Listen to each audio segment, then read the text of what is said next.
DR bright future study centre में एक बार फिर से आपका बहुत बहुत स्वागत है। आज हम देखेंगे कक्षा 10वीं का हिंदी का जो रुक जाना नहीं वाले हैं, रुक जाना नहीं में जिनके भी अभी एग्ज़ाम होने वाले हैं हिंदी का पेपर वो लेके आए हैं। तो इस पेपर में जो क्वेश्चन आए हुए हैं इनको अच्छे से पढ़ के जाइएगा, क्योंकि इनमें से अधिकांश क्वेश्चन आपको आपके वार्षिक एग्ज़ाम में देखने को मिल सकते हैं।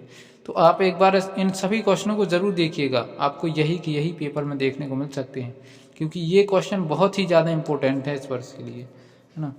तो चलिए हम क्वेश्चनों को देखते हैं। और इसमें आपको यदि इसका PDF फॉर्मेट चाहिए तो PDF फॉर्मेट के लिए टेलीग्राम ग्रुप की लिंक इसी वीडियो के डिस्क्रिप्शन बॉक्स में दी गई है, वहाँ से आप ज्वाइन कर सकते हैं। तो चलिए हम देर न करते हुए स्टार्ट करते हैं। यहाँ पर देख सकते हैं आपको 8 पेज दिए जाएंगे।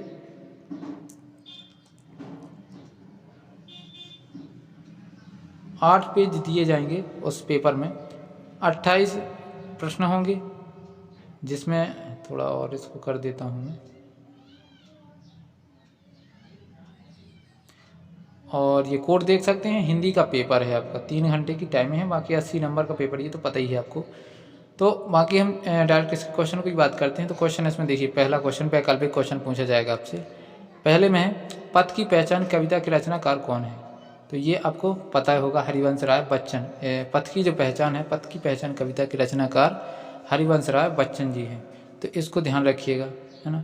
जितने भी आपकी जो कविताएं हैं और शुरुआत वाले पाठ है ना, शुरुआत वाले आपको कम से कम 11 या 12 पाठ तक कम से कम कोशिश करना है कि सभी के सभी पाठ, सभी के सभी अध्याय और उनके जो लेखक हैं या उनके जो कवि हैं उनके नाम जरूर याद करके जाएं, क्योंकि आपको वहाँ से 2 से 3 क्वेश्चन तक पूछ लिए जाते हैं पहले ही पेज से।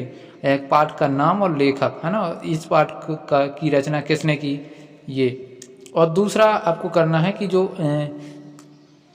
खंडकाव्य और महाकाव्य है, इनमें से जैसे कामायनी होगा, रामचरितमानस, साकेत, पंचवटी, इनको आपको, इनके लेखकों को, इनकी रचनाकारों को आपको याद रखना है कि कौन सी रचना किसने की है, कौन खंडकाव्य हो, कौन महाकाव्य है, ये ध्यान रखिएगा। दूसरा इसमें है गेहूं और गुलाब निबंध है, किस प्रकार का निबंध है ये। तो इसका पहला सही जवाब है ललित निबंध, है ना। ये विचारात्मक नहीं है, वर्णनात्मक भी नहीं है और राजनीतिक भी नहीं है। तीसरा क्वेश्चन है सब कुछ जानने वाले को क्या कहते हैं। सब कुछ जानने वाले को कहा जाता है, क्या कहा जाता है, जानकार, ज्ञानी, सर्वज्ञ के बहुज्ञानी। तो इसका आपको पता होगा, सर्वज्ञ माना जाता है, इसको सब कुछ ज्ञान होता है। अब आगे देखते हैं हम, आगे इस प्रकार से दिए गए हैं। वाक्य की दृष्टि से, यहाँ वाक्य नहीं होगा, उन्होंने मिसप्रिंट किया है। लेखन की दृष्टि, वाक्य भी लिख सकते हैं, ऐसा नहीं है, क्योंकि उनको तो बच्चे से पूछना है, कैसे पूछ सकते हैं। तो वाक्य की दृष्टि से या लेखन की दृष्टि से वाक्य के प्रकार होते हैं, सॉरी वाक्य की ही दृष्टि से होगा। वाक्य की दृष्टि से लेखन के प्रकार, वाक्य के प्रकार होते हैं, तो 3 प्रकार होते हैं। अगला है 5वां क्वेश्चन। 5वां क्वेश्चन देखिए क्या पूछा गया है।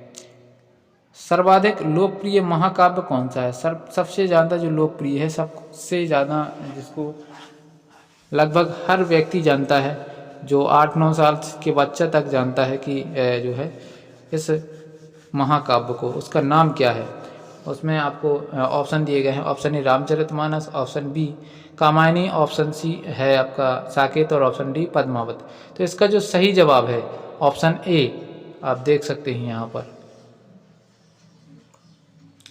अब आते हैं इसके रिक्त स्थान। रिक्त स्थान किस प्रकार से दिए गए हैं, आप देख सकते हैं। निम्नलिखित रिक्त स्थान पर की पूर्ति उचित शब्दों का चयन करके कीजिए। देखिए पहला है इसमें, आधुनिक हिंदी साहित्य का जन्मदाता खाली स्थान है। तो आधुनिक हिंदी साहित्य का जन्मदाता किसे माना जाता है, ये केशवदास को माना जाता है कि बिहारी को माना जाता है, ये आपको पता होगा। इसका जो राइट आंसर है वो बिहारी जी को आधुनिक हिंदी साहित्य का जन्मदाता के रूप में जाना जाता है। दूसरा है विरह और वेदना की कवयित्री कौन है। विरह और वेदना की कवयित्री आप देख सकते हैं ऑप्शन, इसमें पहला ऑप्शन है सुभद्रा कुमारी चौहान और दूसरा ऑप्शन है महादेवी वर्मा। तो इसमें आपको पता होगा कि इसका जो राइट आंसर है वो है ऑप्शन सेकंड वाला महादेवी वर्मा। फिर इसके बाद है निंदा का उद्गम हुआ है खालिस्तान से होता है। निंदा का उद्गम किससे होता है? हीनता से होता है कि चुगली से होता है? तो इसका जो सही जवाब है हीनता। निंदा का उद्गम हीनता से होता है। अब बात करते हैं आगे क्वेश्चन की। चौथा विकल्प इसमें खालिस्तान ऐसा पूछा गया है, दो वर्णों के मेल को खालिस्तान कहते हैं। दो वर्णों के मेल को क्या कहते हैं? वैसे यहाँ पर लिखा होना चाहिए कि दो वर्णों के मेल से जो परिवर्तन होता है उसको क्या कहते हैं, तो इसको भी क्या कहते हैं? संधि कहते हैं कि समास कहते हैं? तो इसका जो राइट आंसर है वो हो जाएगा आपका संधि। संधि इसका सही जवाब हो जाएगा।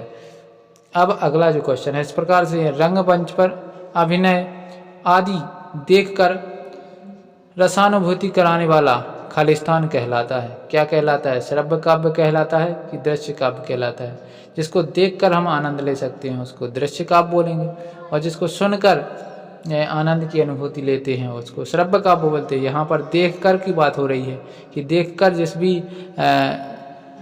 आप काव्य को देखकर उसकी रसानुभूति मतलब उसका आनंद लेते हैं तो वो कौन सा काव्य है? तो वो कौन सा काव्य कहलाता है? दृश्य काव्य। तीसरा देखिए, तीसरा क्वेश्चन में आपको सत्य असत्य पूछे गए हैं। सत्य असत्य आप देख सकते हैं यहाँ पर। पहला, पुरुषों में उत्तम पुरुषोत्तम कहलाता है, ये आपका सही जवाब हो जाएगा, है ना। पुरुषों में उत्तम पुरुषोत्तम ही कहलाता है।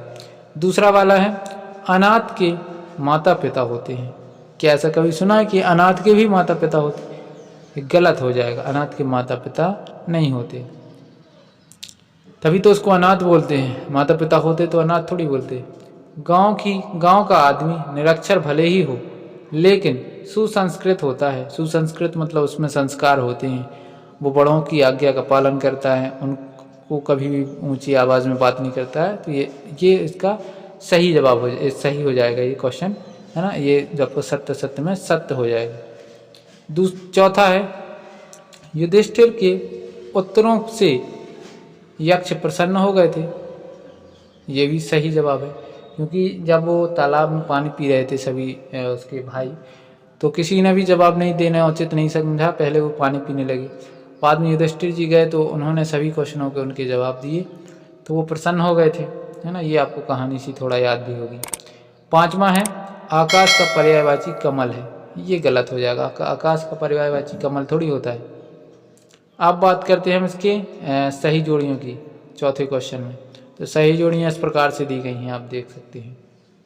नीति अष्टक के रचनाकार हैं। नीति अष्टक के रचनाकार कौन है? तो भारतेंदु हरिश्चंद्र नीति अष्टक के रचनाकार माने जाते हैं। मन की एकाग्रता, ये स्थिर प्रज्ञ प्रदर्शन है। सुश्रुत संहिता, इसमें शल्य चिकित्सा के बारे में बताया गया है। चौमासा, ये द्विगु समास है। और पृथ्वीराज रासो, ये महाकाव्य हो जाएगा आपका। पांचवा है, इसमें एक शब्द में उत्तर या एक वाक्य में उत्तर दीजिए। पहला क्वेश्चन है इस पांचवें में, आप देख सकते हैं, जिन छंदों में मात्रा की गणना होती है उन्हें कहते हैं। तो मात्रिक छंद कहते हैं। मैंने पाठ नहीं पढ़ा वाक्य किस प्रकार का है? तो ये नकारात्मक वाक्य है। अगला है, अद्भुत रस